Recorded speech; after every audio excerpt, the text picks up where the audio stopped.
Então, como analisar uma criança no contexto escolar? Então, você, professora, você, professor, você, terapeuta, que trabalha. Primeira coisa, a criança chegou na sala de aula, muitas vezes sem um laudo, muitas vezes sem um diagnóstico, e essa criança está nas suas mãos. E você percebe que ela tem um desenvolvimento diferente. Ela tem um desenvolvimento diferente nas suas interações, nos seus ajustes de interação, ela tem uma dificuldade de comunicação e tem um comportamento alterado em algumas situações. E daí? O que você tem que fazer? Então, todas as vezes que eu recebo uma criança, entre aspas, diferente, desorganizada, eu tenho que pensar, quem é esta criança? Mas para fazer essa identificação dessa primeira pergunta, quem é esta criança, eu preciso ter conhecimento. Como que eu vou dizer quem é esta criança se nem um dia eu sei quem é a criança autista, se eu não sei a diferença em um autista, nos níveis de autismo que existem? E eu não posso dar o diagnóstico, mas eu tenho que levantar hipóteses. A escola, em muitas vezes, é o lugar onde essa criança, em primeiro lugar, foi matriculada. Tanto na educação infantil, como nas séries iniciais do ensino fundamental, ou às vezes essa criança que passou por todo o contexto escolar de ensino de educação infantil, séries iniciais do ensino fundamental, séries posteriores do ensino fundamental, está no ensino médio, eu preciso identificar. Então, quem é esta pessoa? É uma criança que tem um desenvolvimento atípico, um desenvolvimento diferente, mas quais são as suas diferenças? Quais são as suas diferenças de interação? Quais os ajustes que ele tem que fazer? Será que ele é uma criança hipersensível ou hipossensível, ou tem pouca sensibilidade? Nós sabemos que nós temos crianças autistas que têm a hiper e a hipossensibilidade juntas. Eu preciso identificar. Então, como eu disse para vocês, vocês vão ter um curso com muitas disciplinas, uma carga horária fabulosa, para que vocês sejam mais assertivos, para que vocês saibam identificar, para que vocês estudem o comportamento dessa criança, e tudo isso em um curso sobre análise do comportamento aplicada no contexto escolar. No contexto escolar. Então, quem é esta pessoa? Se eu sei identificar, agora, quais são suas habilidades? Que habilidades essa criança tem? Será que ele tem habilidades motoras ou ele tem defasagem motora? Será que ele tem habilidades cognitivas ou tem dificuldades cognitivas? Será que ele tem uma memória prodigiosa? Será que ele tem atenção? Tudo isso são habilidades no seu desenvolvimento. E muitas vezes eu não sei analisar. Então, olha bem, isso nós fazemos com a criança TEA e podemos fazer isso com outras deficiências. Mas assim, primeiro eu tenho que identificar. Eu não consigo tratar de alguma coisa se eu não identifico. Quando nós vamos no médico, o que o médico faz primeiro? Ele identifica quem é você, que idade você tem, o que você faz, por que você chegou até aqui, quais são seus interesses, como você come, como você dorme. Então, ele tem uma anamnese para ser feita com vocês. E aqui nada mais é que são recursos avaliativos para a gente entender o desenvolvimento no contexto escolar. Isso é na escola. E muitas vezes na clínica eu também preciso fazer isso. Que habilidades essa criança tem? Quais são as habilidades que ela tem? Eles são leitores visuais, nós sabemos disso. Mas que habilidades ele tem? Uma memória, eu falo assim, uma memória de elefante, uma memória muito grande, mas às vezes tem uma memória fabulosa, mas não sabe como reagir quando chega um coleguinho, empurra seu colega, não tem um comportamento adequado, mas tem uma memória fabulosa, grava músicas, grava letras em inglês, mas quem é esta criança? Quais são suas habilidades? Em segundo lugar. Em terceiro lugar, do que será que ele gosta? Mas, professor, por que eu preciso saber do que ele gosta? Porque através do seu interesse, através daquilo que ele gosta, você vai chamar ele para você. O que você vai fazer? Por exemplo, aqui eu estou com uma peruca. Ele gosta de uma peruca, professora? Ele gosta de uma peruca. Então, eu vou trazer e vou colocar. Porque através de chamar a atenção, eu desvio o comportamento dele. Aqui eu tenho uma peruca, tá? O que mais que eu posso ter? O que mais que a criança gosta? Quantas situações que a criança gosta? Às vezes ela gosta de um potinho que tem uma série de pazinhas aqui dentro. É disso que ela gosta. Mas isso traz o quê? Segurança.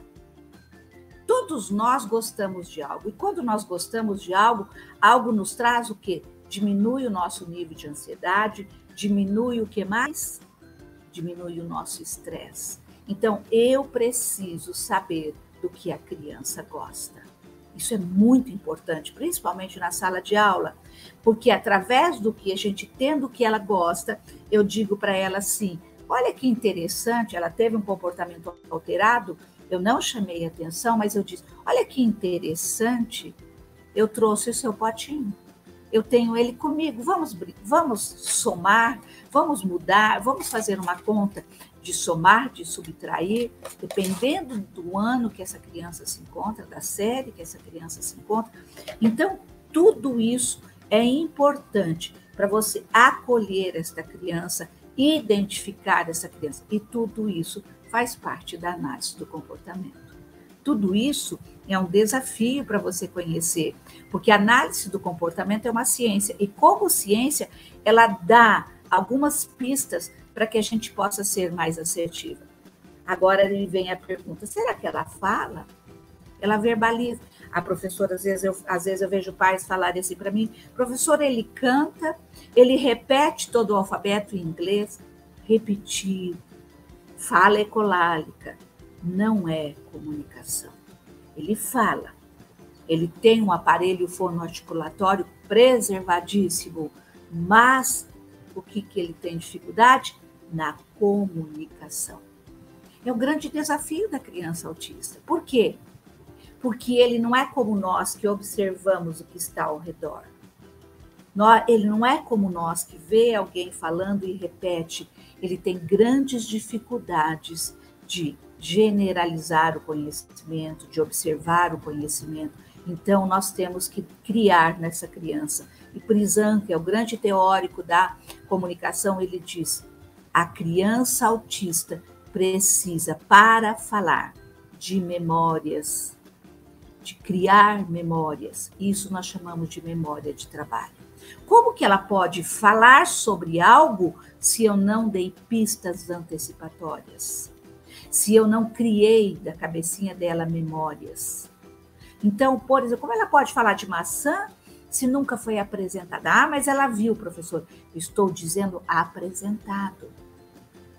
Como que ela pode falar de um conceito se ela não foi apresentado para ela? Então, olha bem, ela fala, mas essa de falar tem que ser comunicação. Como então? Eu vou analisar.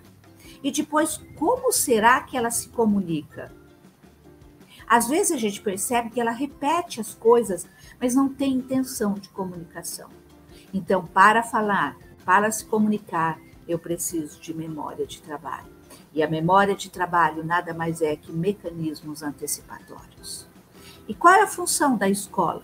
Qual é a sua função ao analisar uma criança no contexto escolar, na sala de aula, ou muitas vezes terapeuticamente, quando essa criança chega na sua clínica, como você tem que fazer?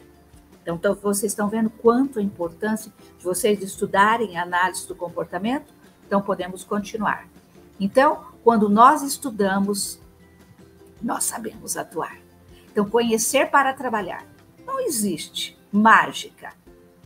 Ah, e a professora deu algumas dicas. Isso não é mágica. Dicas é simplesmente sugestões de atendimento. Dicas nada mais é que vocês organizarem. Mas quando nós temos realmente mais conhecimento, maiores informações, mais resultados nós teremos com essa criança. Então, assim, a educação de uma criança autista no contexto escolar é uma experiência única. Por Por que é uma experiência única? É uma experiência única porque cada criança vai ser atendida de uma forma. Não existe dois autistas iguais. A diversidade do autismo, por isso que a Associação Americana de Psiquiatria, ela compara a criança autista como um espectro, um efeito guarda-chuva. Por quê? Porque são muitas facetas, muitas representações dessa criança. Então, exige de cada um de nós, principalmente do professor de sala de aula, ferramentas básicas de enfrentamento. O que são ferramentas básicas de enfrentamento? Por exemplo, ele tem um comportamento alterado. O que eu vou fazer? Mecanismos antecipatórios. Ele não sabe falar. O que é que eu disse para vocês agora há pouco? Memórias de trabalho. Ele não sabe contar. Material concreto. Aqui, ó. Material concreto. Tudo isso são mecanismos de enfrentamento. Então, como que eu posso trabalhar com uma sala de aula? Este autista não é para mim, ele é professor de apoio. Não, ele é nosso. Ele é eu sempre falo em todas as lives, ele é do diretor da escola, ele é de equipe diretiva, ele é da questão do pessoal da administração, ele é do pessoal que fica pegando as crianças no início das salas de aula. Ele é de todos. E sendo de todos, nós precisamos saber que ferramentas básicas de enfrentamento. Chegou chorando, todos os dias vem chorando, tem que conversar com essa família. O que está acontecendo? Será que essa mãe deu pistas antecipatórias, fez uma rotina de aonde ele ia, do que ele iria fazer? Isso são mecanismos de enfrentamento. Então, tudo isso, gente, precisa ser direcionado. Eu preciso de saber que isso é importante no desenvolvimento da criança, pois a programação pedagógica dessas crianças deve estar embasada nas suas necessidades. Quando você fez aquele relatório, daquelas perguntas, daquele checklist, quando você fala de quem é essa criança, quais as habilidades, ele se comunica, ele interage, ele fala, tudo isso eu já vejo quais são suas necessidades. Que necessidades ele tem? De comunicação, de melhora de comportamento? Tudo isso eu preciso saber. Como que eu posso fazer um planejamento para a turma toda? Mas eu preciso, por isso existe o PEI. PEI é o Projeto Educacional Individual, ou Projeto de Desenvolvimento Individual, seja o nome que for, nós estamos falando para o Brasil inteiro. São os planejamentos individuais que nós fazemos para atender esta criança. Então, sempre direcionada este planejamento para o desenvolvimento das habilidades e da competência dessa criança.